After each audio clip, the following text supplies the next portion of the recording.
Hi, my name's Sheldon Livesey reporting. This is February the 8th on Saturday morning, and in Rogersville, Tennessee, we are hosting a legislative breakfast. We bring our legislators in and let them talk. Let's go inside and hear what's going on. Okay, good morning. What a great turnout. Thank you all for coming this morning. We certainly appreciate it. This is our 28th Chamber Annual Dinner. I've been here for 4 years now. It's legislative breakfast. Oh, legislative breakfast. I'm sorry. I got the annual dinner on the brain. You know, you get one done, you start planning for the next one. And once again, we appreciate you all coming out this morning. At this time, I'd like to invite Sheldon Livesey up to come forward and give the invocation. If you all would please stand and remain standing, we'll do the flag, first pledge allegiance to the flag and the color guard. So, Sheldon.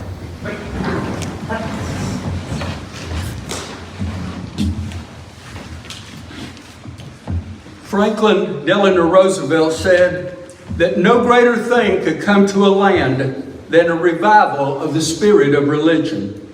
A religion that would so sweep through the homes of the nation and stir the hearts of men and women of all faiths to a reassurance of their belief in God and their dedication to their will for themselves and for the world.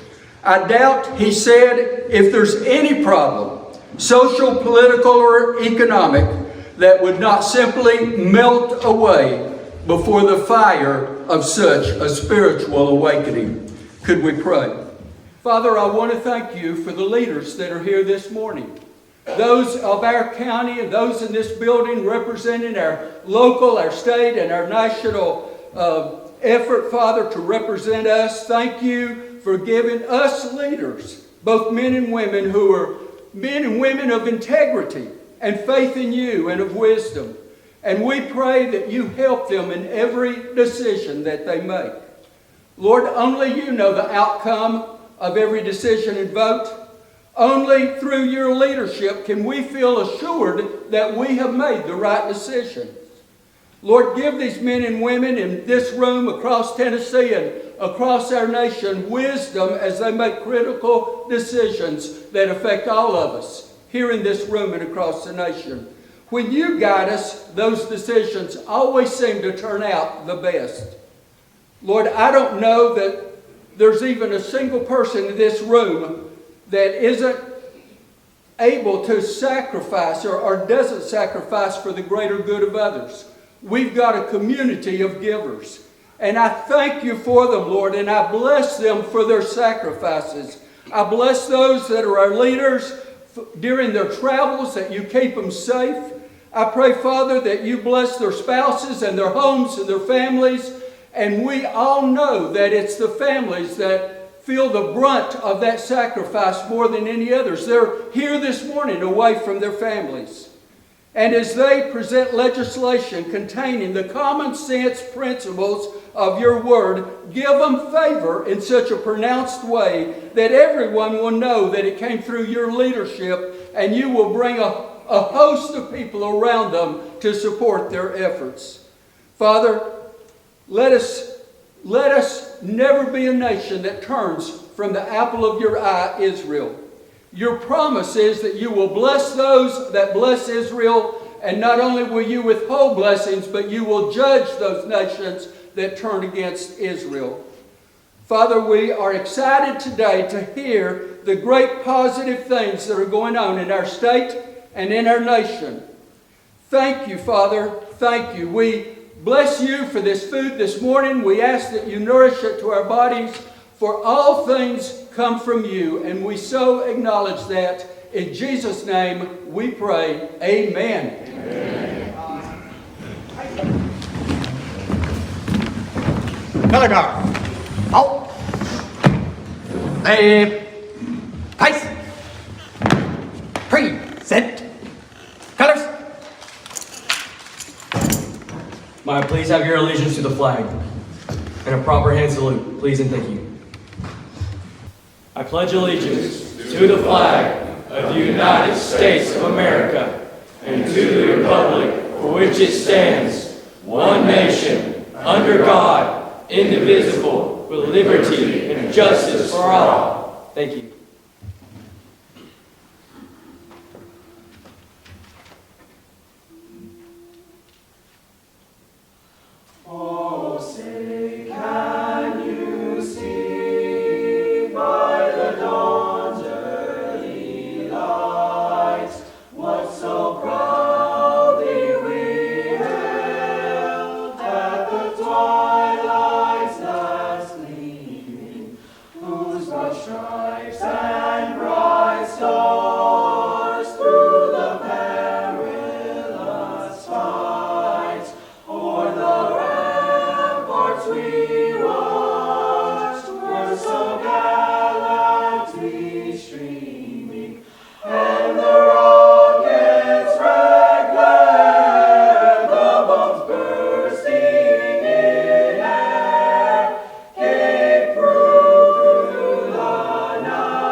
Here. Colors. Ready. Cut. Right. Pace. Hold. Wait. March.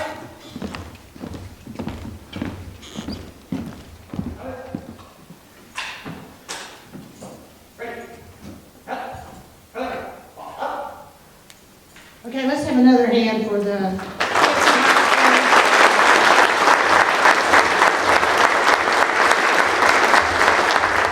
We're gonna let our speakers go ahead and get, y'all can sit down.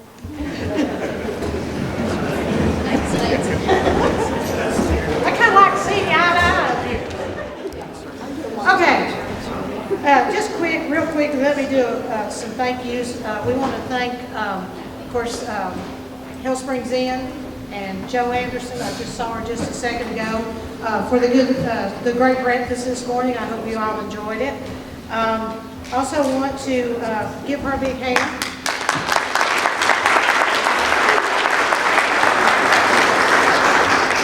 And we want to thank Hawkins County Gas for sponsoring the breakfast this morning. We certainly appreciate their support. And once again, Chief Stedham, thank you for bringing the NJROTC and the great job that they do. They do so much for this community, and we're so proud of this group. Thank you. Thank you to Erica Woods and the Cherokee Choral. She also, on a moment's notice, will come out and do whatever we need her to do, so we certainly appreciate her.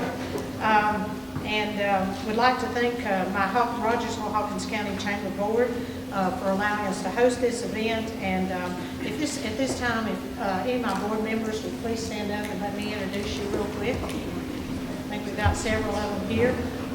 Chuck Smith, Jeanette Edens, Sheldon Livesey, Seth Roden, Debbie Price, Rebecca, where you at? Oh, forgot you, Rebecca. That's what you get for being short.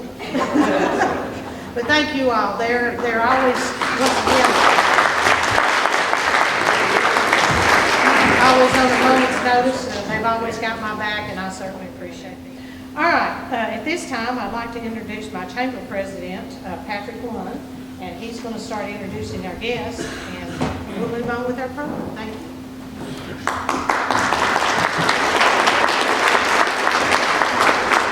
First speaker is going to be Representative Timothy Hill. Representative Hill is a Bluntville small business owner that represents District 3, which includes Johnson and parts of Carter, Hawkins, and Sullivan counties.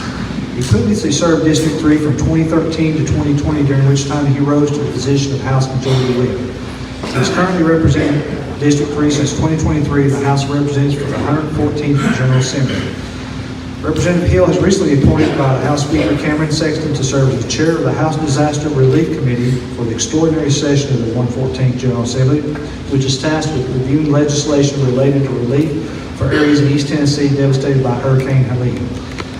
Mr. Hill is also appointed to serve as the Finance Committee and the Calendar and Rules Committee for the extraordinary session. He is a member of the Health Committee and the Health Subcommittee. Representative Hill received an associate degree from Northeast Community College and a bachelor's degree from East Tennessee University. He has 2 sons. Ladies and gentlemen, Representative Timothy Hill.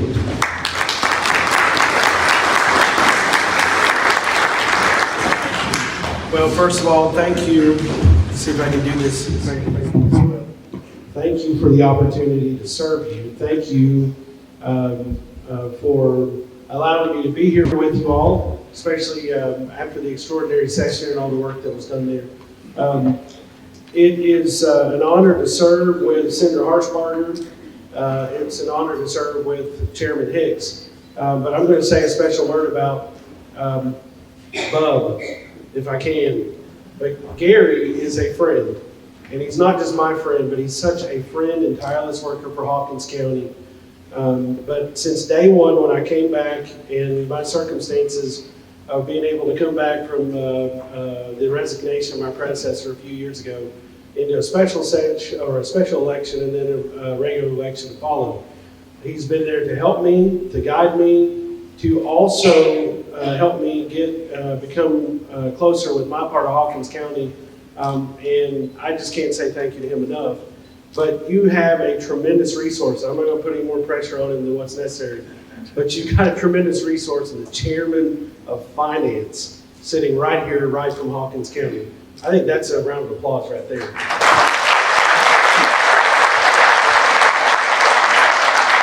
If I can, so as was mentioned, I came into the extraordinary session as chair. Thank you to Speaker Sexton for that, but chair of the Disaster Relief Committee. The work of the committee concluded, so no longer, that was part of the extraordinary session. But we appropriated, with the help of all of our colleagues in the Senate and the House, $460 million to come east of Knoxville. And Hawkins County has access to some of those funds because the disaster declaration affected Hawkins County as well. And so while the devastation may not be as deeply felt here, all of our neighbors in the counties that were deeply affected from Greene all the way up to Johnson County have access to those resources. But as Mayor DeWitt and others know, at the county level, we've got access to it as well here as needed. I filed legislation because this has kind of become the passion project because, again, the Speaker gave me the privilege to be the voice of Northeast Tennessee in the House when it comes to disaster relief. I filed legislation on Thursday that goes a step further. Right now, we've got revolving loan funds, and we've got all these different funds that are available to county governments. That's good, but our people need more than loans. They need help. And so the legislation that I filed actually has direct assistant grants. It's sticky, but I think we're going to be able to get through it to provide direct relief to people in need, as well as direct relief to counties that are overwhelmed in a way that we've never seen before. I'm going to get out of the way because it also, we've got tremendous speakers up here. But please know you can call on me. My cell phone is 423-646-1589. I think some of you got it on speed dial. Feel free to call me or text me. Even if we don't agree on something, I'm happy to talk to you and happy to listen to what's on your mind. So feel free to reach out to me at any point. And thank you for the opportunity to serve you again.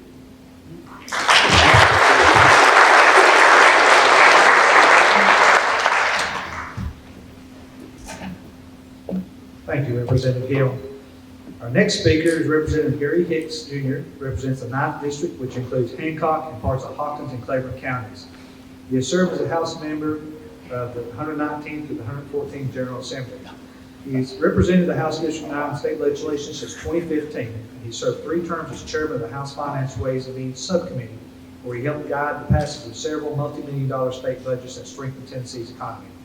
Representative Hicks was appointed by the House Speaker Cameron Sexton to serve as the chairman of the House Finance Ways and Means Subcommittee for the 114th General Assembly. He also chairs the Councils on Pensions, Finance Ways and Means Committee at Forced Extraordinary Session, 114th, I guess. He is a member of the Calendar and Rules Committee, at the first Extraordinary Session, Health Committee, Select Rules Committee, and Finance Ways and Means Subcommittee. Mr. Hicks graduated from East Tennessee East Tennessee State with a BS degree in computer science. He received his MBA from the University of Tennessee, where he resides in Rogersville with his wife Laura and his daughters Madeline and Carolyn. Ladies and gentlemen, Representative Gary Hicks.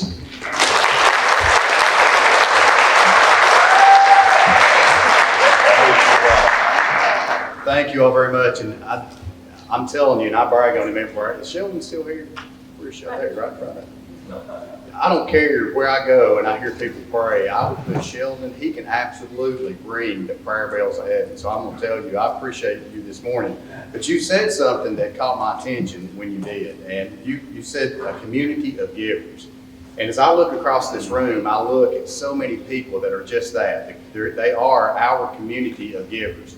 And there are some groups here well, there's one particular that I do want to stand up because I think we need to honor you. But if you're a veteran this morning, would you please stand up, because you are certainly one of our givers of our community. Would you please stand up?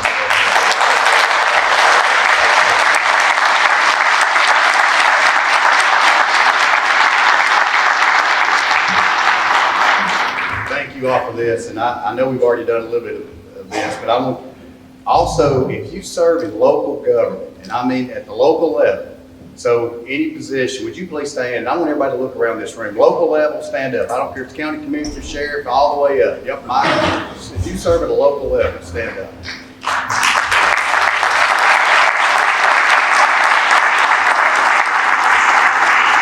These folks here are, again, our community givers. And where's Jamie Miller? Jamie, did you stand up as you should? Over the past couple of months, with what happened up in Northeast Tennessee, and up further, and what happened here in Hawkins County, I guess I've been on the phone probably more with Jamie than I have since we've been in the roles that we both serve in. And I'll tell you, of course, he serves at the behest of the mayor, and who's also done a wonderful job of making sure that we're doing and getting the resources that we need. But I want to thank you personally for what you do, and of course the assessor has been involved in this as well. But I'm telling you, the work that has gone on behind making sure that Hawkins County got the resources that we need. And of course, we were blessed. And when you look at our county as compared to a Unicoi County or Greene County, or Washington County, Cott County, I mean, they were absolutely annihilated. And so keep those folks in your prayers. It's, folks think that we're going to roll in there and we're going to have this fixed in, a month or two. And, we're still getting over the floods, the 2010 floods that were in Nashville. So this is certainly going to be a long process, but I wanted to make sure that I did bring Jamie and the mayor to make sure they get special attention for all the hard work, and Michael Gillespie for all the hard work that they've done to try to get us back on track here in Hawkins County. So,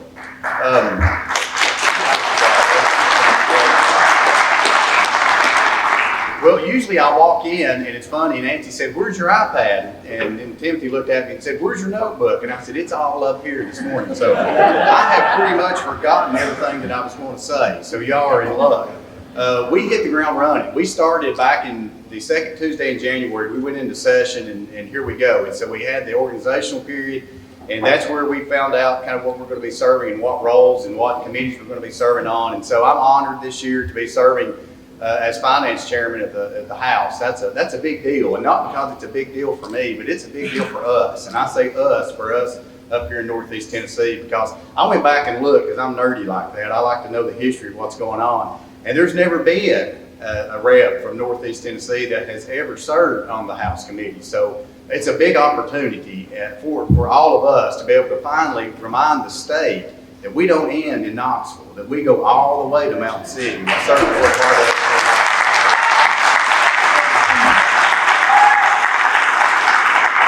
And I do want to say, I'm telling you, Timothy Hill, I was, the circumstances of how he came back is what it was, but I could not be prouder to serve with another colleague, to share another county as Timothy Hill. I'm telling you, Timothy is solid. He knows policy, and I'm telling you, he is absolutely he's going to be a resource for Hawkins County. So I encourage you, as you have issues, reach out to him, because he wants to hear from you. And then I'll tell you another gentleman to my right that I didn't really know a whole lot when we got started. Of course, knew his mother and knew the fine work that she was trying to do up there in Washington. And now, boy, finally the reins are off. So, but I do want to brag on Bobby. I tell you, he has, folks down there have come up to me and said, "Well, you've got a good one." And not that we didn't have a good one before, but I'm telling you, Bobby has hit the ground running. He's already respected by his peers. And certainly that is coming over to the House. And so I am honored, and I'm tickled to death to get to work with you, Bobby. So I'm proud to have you to my right. So we did, we hit the ground running. We had organizational session, we broke for a week, and then we went in for, for an extraordinary session, if I said that right. They're not very extraordinary anymore, because it seems like since I've been down there, we have one about every session. But we went in, and there was 3 things we hit. Of course, we hit education, we hit immigration, and of course we hit the flood relief. And you know, and I know some of that stuff was contentious, and you know, to be honest with you, you could argue the points both ways. And the thing that we won't know with what we passed with some of the education freedom scholarships is you know, we don't know what the exact impact is going to be. And so I'm going to tell you this: it's not the boogeyman, and we're going to get through it. We have good schools here in Hawkins County. We have good schools in Rogersville. And so I'll be honest with you, we take schools from private schools. We don't give them to private schools. So I'm honored and proud to be not only am I a product of public education, but I stand behind them, and I'm proud to represent them. Of course, my no vote, that's where I've always been. So that shouldn't have been a surprise really to anybody.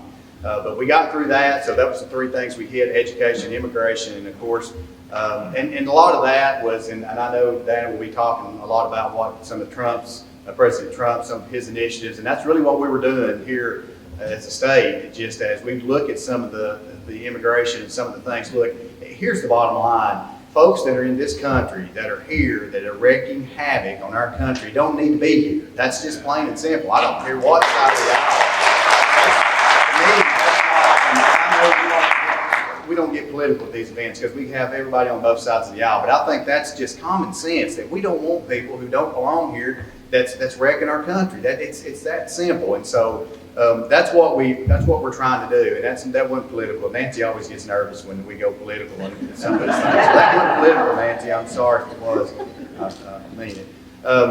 And so that was the other piece. And so then we hit special session. We got that out of the way, and of course, then last week it was kind of more bill filing deadlines and things like that. I'm telling you, we cut our bill limit down this year. We always had 15, and we went down to 12. About 1,200 bills got filed. We've only been in existence in 220 some odd years, and somehow we still find the ability to file over 1,000 bills every year. It just blows my mind. So we'll be attacking a lot of the same things I talked about. The governor will have his State of the State Monday, actually. It'll be at 6 o'clock, and so I hope you're able to tune in and jump online and listen. There's some big initiatives that's coming. The state, we are in a really good financial position to be able to really do, honestly, what we want to do. We come out of the pandemic ranked #1 in fiscal stability, and other states can't say that. Other states, quite frankly, they're broke, and we're not. So we're able to carry on some initiatives. We're going to be looking at doing building some capital projects. They're going to be huge. They're going to be going all the way across the state, certainly going to hit here in Hawkins County. And so I don't want to steal the governor's thunder. I promised I wouldn't. But there's some good things coming that the governor's going to be proposing. And again, all of that is because of what especially Timothy and those that have come before me, and what they've done to lay the foundation to make sure that we are fiscally responsible and that we're being good stewards of the taxpayers' money, because in the end, that's who it belongs to. So again, I'm honored to be here. Thank you for letting me serve. This is hard to believe that it's been 10 years. I'm going on my 10th year. And I look around this room, and of course, the way I got in, I got an appointment. And of course, I look back there and I see Bob Palmer, and of course, see Danny Aldis, and those that I served with on the county commission, John Metz, that served there, and now many are still serving. And of course, now Robbie's serving. So we see a legacy of giving, and that just kind of keep going back to that theme of what a giving group. And the folks in this room, they are the engines that make our wheels turn, not only in our region, but certainly here in Hawkins County. And so I can't say thank you enough for letting me serve you in Nashville. It's an honor of a lifetime. It really is. And so I want to say humbly, thank all of you for what you all do and support that you all show me. So thank you all. Thank you to the Chamber. This is always a good event. I always know we're in the throes of session, and when I see Nancy come up on my phone and say, get ready, because we're having the Chamber breakfast. So thank you all. Thank you for letting me be here. Thank you.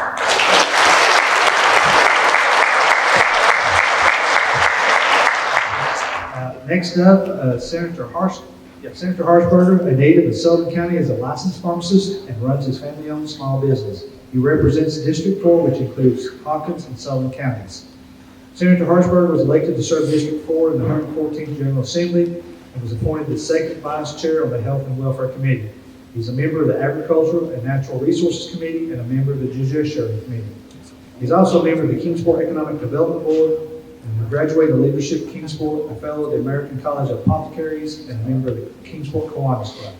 Senator Harshbarger graduated from East Tennessee State University with a Bachelor of Science degree with a double major in biology and chemistry. He attended Mercer University College of Pharmacy and Health Science and a doctorate degree in Doctor of Pharmacy.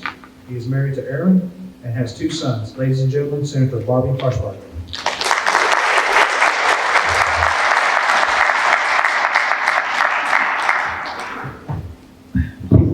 Well, it's nice to be on this side, I'll tell you that. And thank you, Nancy, for setting this up. It's amazing to see the amount of people that'll show up at 9 o'clock in the morning and just be here to listen to a bunch of legislators. And being the new guy on the street, I don't have much to add.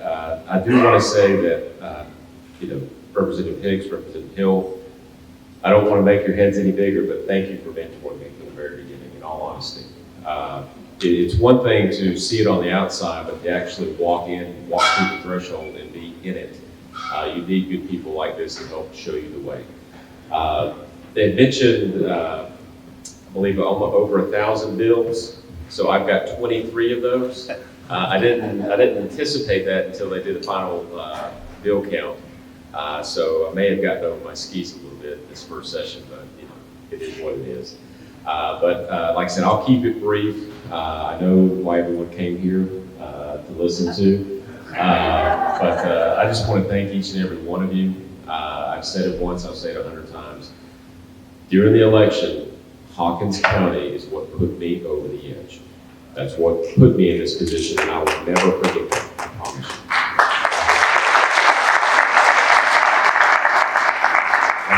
you. This is my the 6th helmet. I went across the district asking for helmets from each of the local public high schools, and I plan to proudly post those in my office in Nashville. So next time you guys come up to my office, we'll take a picture next to it because I want to represent you well. And the one thing too, I want to be as accessible as possible. I've got Miss Bernadette in the back. She was up there more than I was, I feel like, these last few weeks. But this is a prime example of being able to show up, reach out, and we've got a bill file together, and maybe 2. So please, when you have ideas, don't keep them to yourself. Let us know, because a lot of good things can happen up here. You just have to let it out and let us know. But with that being said, once again, I'm always accessible. Because it takes us about 4.5 hours to get down there, we were in it till the end. So I'm a captive audience. So if you decide to show up between Monday and Thursday, I will be there with bells on waiting for you, okay? And don't hesitate to reach out to me directly, reach out to my office if I can be of any assistance. Please do not hesitate. And one good thing too, I almost forgot, they put me right next to my mom, and I didn't see any switches, so she won't have to display, so I'm good to go. But anyways, appreciate everything, and like I said, thank you again.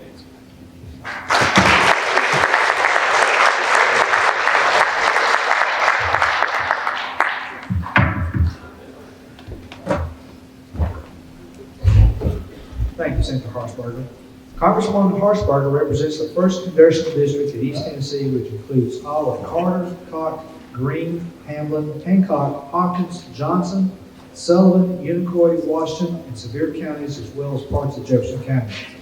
Diane has been a licensed pharmacist and successful business owner for over 3 decades. She brings a no-nonsense, common-sense approach to Washington, D.C. She's dedicated to fighting for East Tennessee's priorities, including health care reform, economic development, combating the tragic opioid epidemic, and expanding the broadband access for rural communities. She continues to recognize and support our veterans for the tremendous sacrifice they have made to protect our lives and our many freedoms. Congresswoman Harshbarger served in the 117th and 118th Congress. She is currently serving the 119th and serves on the following committees: Committee on Energy and Commerce, Subcommittee on Commerce, Manufacturing and Trade, and Subcommittee on Energy and Subcommittee on Health. She and her husband Robert currently reside in Kingsport, where they are not on their farm in Unicoi. She has one son and 2 grandsons. Ladies and gentlemen, Congresswoman Diane Harshbarber.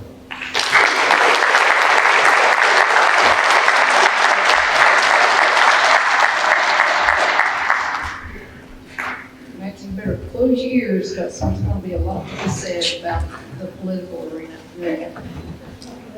I don't really know where to start. Let me just tell you this. We passed over 50 bills this month. These bills protect and unleash American energy. They protect women's sports. They crack down on illegal immigration, and they want to stop the fentanyl crisis. You know, when President Trump said he was going to hit the ground running, that's exactly what he has done. Let me just tell you, I wasn't being disrespectful. I'm looking to see what else he signed last night that I don't know about, because he's going at the speed of light with these executive orders, and they are good. They are so good.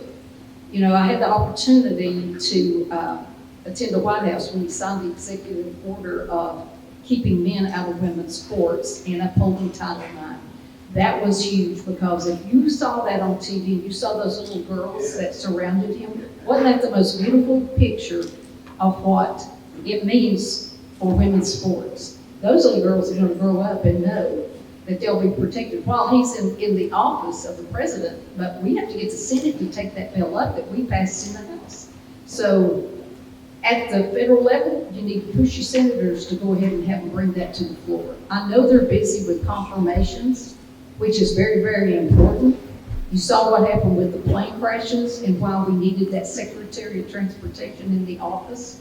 When it happened, he'd only been put in office less than 7 hours when that happened. And now we've had 3 plane crashes. So it's pretty phenomenal what we're doing, and it's going pretty rapidly. So let me just tell you some of the bills that that he signed or we've got for the Senate, waiting for them to go ahead and pass those. We've got Protecting American Energy Act. What that does is, in the future, like when President Biden was there, he wanted to ban fracking. Well, this bill will not allow our president to ban fracking and to stop us at the level of where we can be energy independent again, okay? You can't have one man to say you ban fracking, you halt energy production, because, listen, energy security is national security, am I right? And we have enough oil right here in just one, the Permian Basin, to last us 300 years, and we want to be a net exporter again. He's talking to Canada about restarting the Keystone XL pipeline. And we had an energy committee meeting the other day talking about the safest way to transport energy is via pipeline, so we need to build those. The Hawk Fentanyl Act, we had a hearing on that yesterday, I believe, whatever day this week. And that does a lot to reclassify fentanyl, the illicit analogs, put them in a Schedule 1. And being a pharmacist, it's critical, because I ended up on the intel, and if you're in law enforcement, you understand. Fentanyl's easy to make. You can make it in a few hours on the analog. It's easier to transport because it just takes 2 grains of sand to kill you dead. So those things you have to take into consideration. You look at methamphetamines and cocaine, fentanyl's much easier to prepare than either one of those. So, and it's more lethal, and they sell it for 100 times more than what the cost is to make it. So it's important that we get that passed. That's sitting in the Senate too. So the Hawk Fentanyl Act just puts those permanently, those analogs of fentanyl. You can't name them because they'll just go recreate another one. So we have to just put that as a category and say, look, they're going to be Scheduled 1s. It's going to be a criminal offense to do that, and we need to go after the traffickers, the dealers, because it only takes one pill to kill. And we had a sheriff on the panel yesterday, or the day before, it's Thursday, talking about how many people in his district had died just because they took a pill that looked like Percocet or Xanax. And the parent went up to wake them up and they were dead. So that's an important message for law enforcement to take out to the high schools. We need to be more proactive in that arena, and let the parents who have lost children go talk about it. Give these kids a wake-up call. Give these young adults a wake-up call in college, because it can happen. The Lake and Riley Act, that was signed by the president. This law mandates the federal detention of illegal immigrants who are accused of theft, burglary, assaulting a law enforcement officer, and any crime that causes death or serious bodily injury. And that's common sense legislation, ladies and gentlemen. Why are we allowing them to stay in our country when they have, first of all, it's illegal to come across the border if you don't do it correctly. That's a crime in itself. But when you have killed or murdered someone and you're still allowed to stay here, that's ludicrous, is what that is. So that's what that act is. I also signed on to a Birthright Citizenship Act. And listen, they've taken the 14th Amendment and just turned it on its head. They say, once you come on our soil and you have that baby, it's an American citizen. That's not what that amendment is supposed to be. And it's a tourism. They make lots of money going through the Bahamas or going through the islands, having their babies there, and especially the Chinese do that. It's big business. It's birthright tourism business. So that bill is declared, the bill that I signed on to, this Representative Babin from Texas, that is there to, and there's 400,000 women that come across those borders to have their babies so they can be United States citizens. And what happens when you have a child that's a United States citizen? It's a chain reaction, isn't it? You can get the whole family over here because of that baby. So they're anchor babies are what they're called. Now, I'm just going to briefly talk about all these executive orders, because there's been a bunch.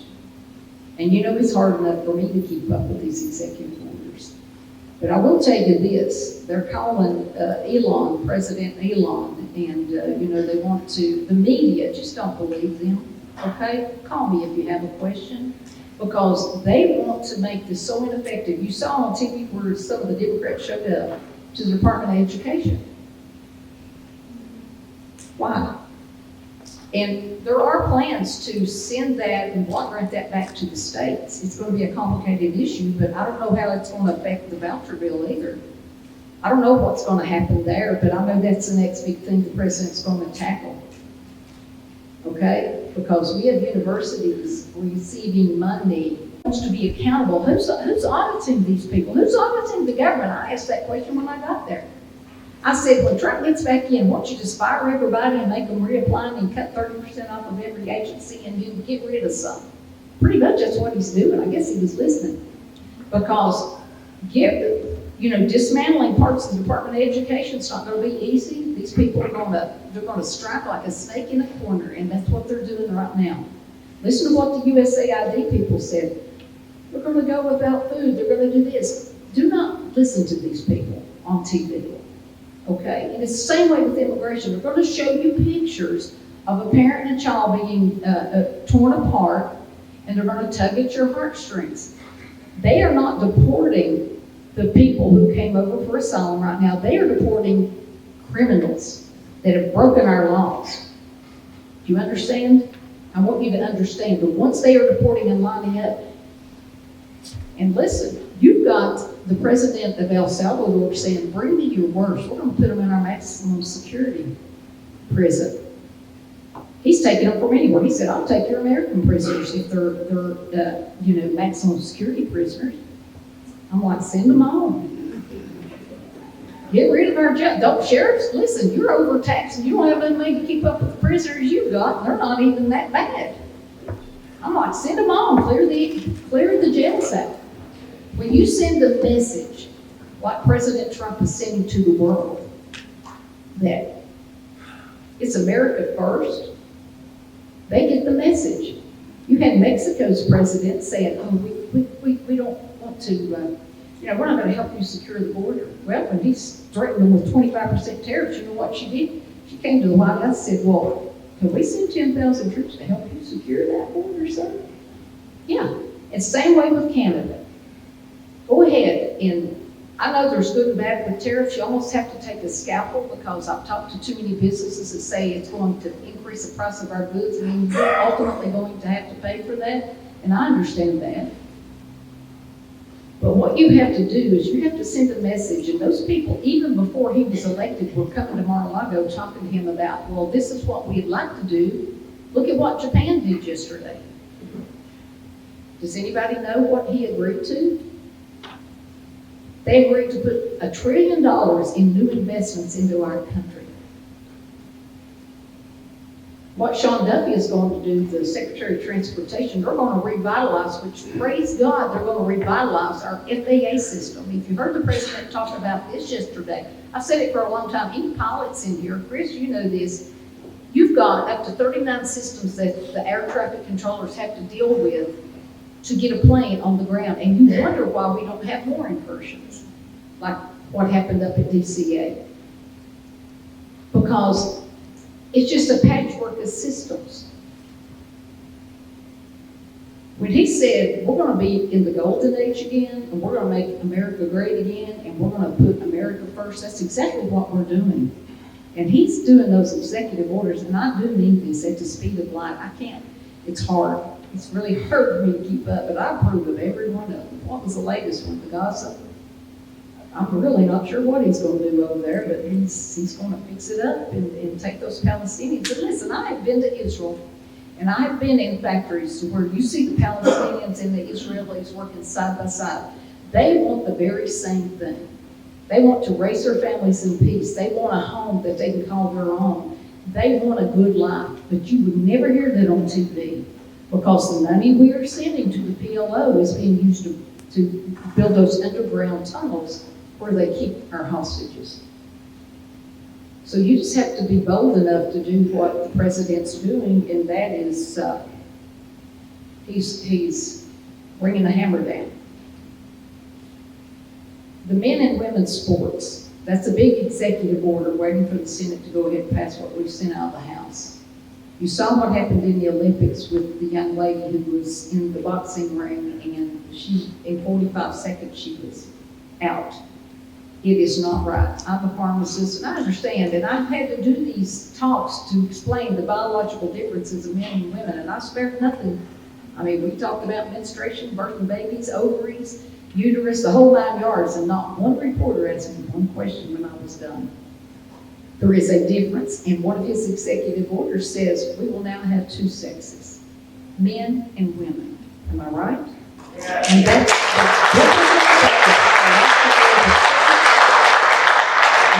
what they want to say. You can pretend to be anything you want to be, but that's what he said, and that's what we're going to do. Let's see, what else did he do? I have to get my phone out because I got new ones coming in. FEMA, just like what they did. I'm still trying to figure out what y'all did on that resolution with the state, with disaster relief. What was that about? The disaster relief. $254 million to draw down the match from 12% to 5%. Okay. All right, because what I asked for was everything Tima asked me to give, which was almost $500 million. So they approved every bit of that money for our disaster relief here in the counties. And yeah, I didn't want him tying that to anything, so just checking. But look, sometimes when you have a huge disaster like that hit North Carolina, Tennessee, Virginia, and all the other states, if you are a red state, they sometimes forget about you. That's why you saw me on the tarmac with our vice president saying, sir, don't forget about Tennessee. I know you've gone to North Carolina, and I know you're going to Damascus, but you've been there twice. You're landing at the Tri-Cities Airport, but I want you to remember, I have counties who have been devastated. And he took that message back, because I'll be meeting with Secretary Duffy Monday. And I'm going to make no bones about it. Tennessee is, just like Gary said, economic development should never stop at Knoxville. We need the money filtering in up here, and I talked to Heath back there. There's good things happening. We're trying to get people to come and relocate here.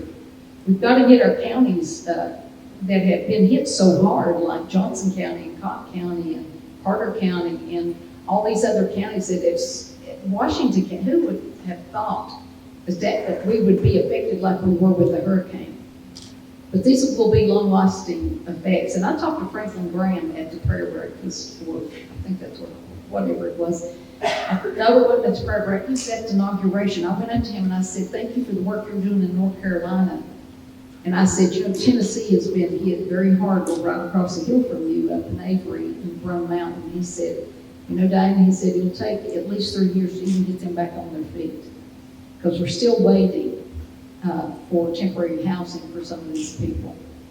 But you know what? We're resilient. The church has stepped up, the community stepped up, and listen, I've been in every one of those counties the day it happened, and I'm still going to those counties to make sure they have what they need. Because if they don't, what is the old saying? The squeaky wheel gets the grease. Yeah, buddy, it does. And when you have the speakers here, when you have the presidents here, it's a lot easier to get you what you need up here. Because East Tennessee's on the map. They know, and they know who we are. I want you to know that. I want you to be encouraged. It's a new day, just like the president said, and I want you to be encouraged that he's going to do what he needs to do for our country. Look, given those back pay to the gentlemen and the ladies that were in the military that didn't take the COVID vaccine, he's reinstated that. And what are our recruiting numbers? I just read last night. The biggest recruiting surge we've had in 15 years, and the president says probably 25, 350 a day are signing up to protect our great country. Why is that? They see strength in the White House, somebody who's got their backs, somebody who will be there if they need help. And he's demonstrated that. And he's only been on the job, what, 3 weeks? It's pedal to the metal because this man knows what's getting ready to happen. And all the notices that went out that says, you've got to get back to work. Do you know how many calls I had at my office? How many people walked in and said, I don't know if I should say this, Cody, but it's the truth. Somebody walked into our office and said, I'll work out of your closet or your bathroom. I just don't want to, I just have to come back to work. And Cody's smart enough to say, well, where's your regional office? He said, it's in Greenville. Cody's like, why don't you drive 45 minutes? He's like, because it's just too far. I'm like, get his name because we're turning it in. And how many calls from the VA, people didn't want to go back to work and they were mad. They were just venting. But you know what? Could you do your job from home? Sometimes you can.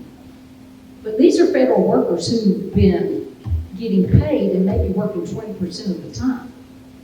So I say, good riddance. That's that 30% I said get rid of in the first place. That order caused more calls to the office as well as the confusion about the Doge and the being able to access, the Treasury than anything else I've done. But Lord, let's see. I'm just trying to, let me get my little list here. Hang tight. They're coming at speed a lot, okay? Let's see. What else? There'll be some executive orders and ask me about them. He just did one on upholding the Second Amendment yesterday. Did you know that? At every level of government, you have the right to bear arms. Let's see. Ending the weaponization of federal government, the right of American people to engage in constitutionality protected speech. We found out that they were paying these news agencies like Politico, who badgers the heck out of us in the halls, $8 million. I'm like, why are we giving that to news agencies? And it's not just them, it's many more. I'm like, when you gonna get, I listen to NPR sometimes, but I'm like, it's not what you think it is. The order to return to work, pending review, he's frozen a lot of assets just looking to make sure, like these non-governmental organizations that are doing everything with the asylum seekers and the illegals. Hey, freeze that money until you see that that's where it's going to the right cause. I've said that from the get-go since I've been there with Southern Homeland. I'm like, what are these NGOs? What are these non-governmental organizations getting multi-million-dollar contracts, and they might have been in existence for 2 weeks? It's people who left the government, started an organization, and now they're taking that money, and that's what's happening.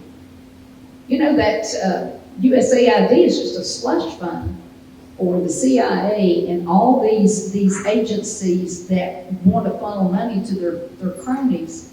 That's what that is. Because when you go from 10,000 to 300, they mean business.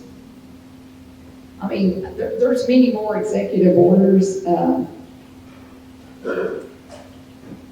I don't want, I know Nancy's got a ball game to go to. Listen, just trust me.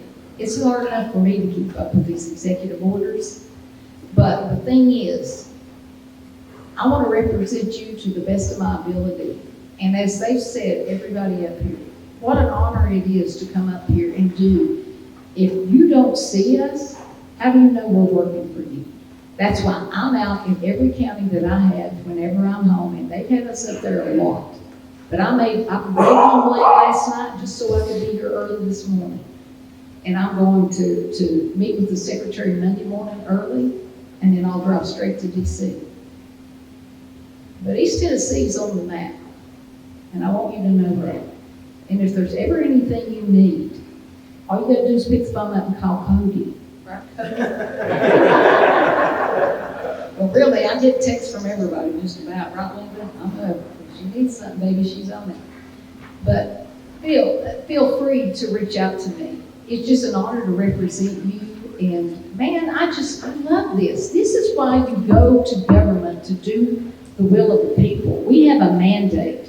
And I didn't even touch reconciliation, what we're getting ready to do with the budget.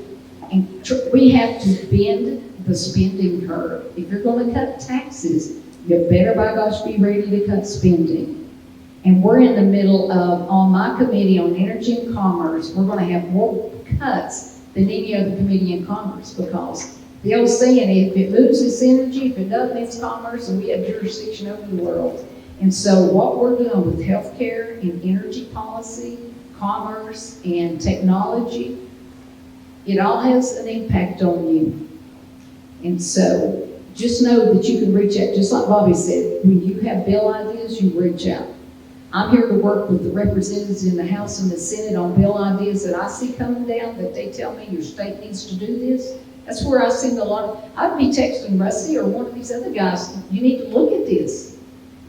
We can do it on the state level because we're a well-run state.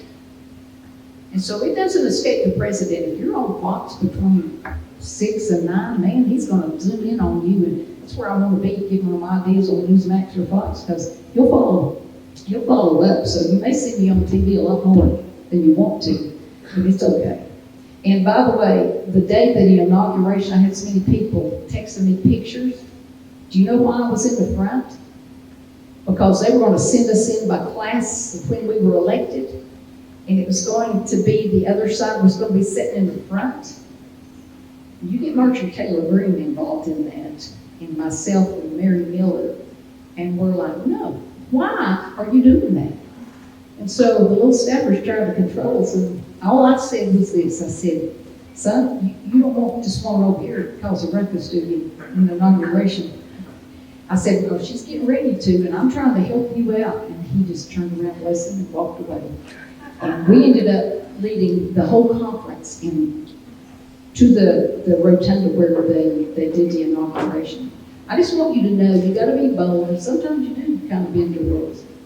But you always say, honey, bless your heart, and it's all good. But you got to say it just that way, okay? So thank you all for being here. It's a great turnout, and it's an honor of a lifetime to represent you, and know that my door is always open. As Jimmy Quillen said, he took the door off, and we have an open door policy. You contact me if you have any question, or if you need casework, if you just have an idea, or you want me to go talk to the executive branch about something, I can do that, all right? So thank you all for being here, and come find me afterwards if you have a question for me, okay? Thank you, guys.